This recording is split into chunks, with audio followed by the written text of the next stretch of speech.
We made good money, but my heart wasn't in it, and I figured Benny most likely didn't have the required paperwork, permit, business license anyway. I used most of the money I made on expensive marijuana and cheese enchiladas at a tiny Mexican restaurant nearby. The Tranquil Diner became a second home to me while I stayed with Benny's family. At least once a day, I'd gather my thoughts, get away from the crying baby, Benny the Third, and relax under the quiet mariachi music.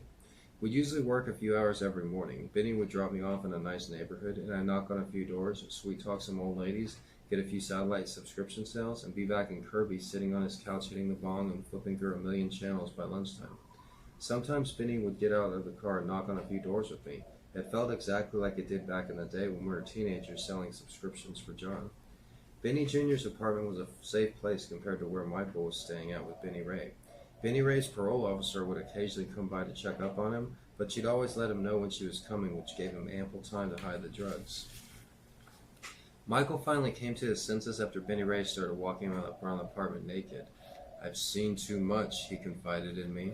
The next day we brainstormed an escape plan. I was rational and told Michael that we should get jobs on the north side and find a cheap apartment of our own, but Michael wanted more of an adventure. The idea came during a New Year's Eve party at Benny Ray's, given to us by an unsuspecting source. One of Benny Jr.'s friends was telling an elaborate bullshit story about walking to Austin from San Antonio in one night.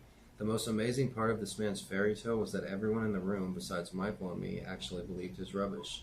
Michael and I rolled our eyes during his story. Both of us had taken the trip by car to Austin enough times and trekked enough miles by foot to know that it'd be impossible to walk from Austin to San Antonio in one night. A few minutes later, we knew what we were going to do. We were going to do what this buffoon claimed he did. We were going to walk from San Antonio to Austin. Michael loved the idea and was the one really pushing it forward. I asked questions that gave him a chance to think it over. "We didn't have any money," I told him.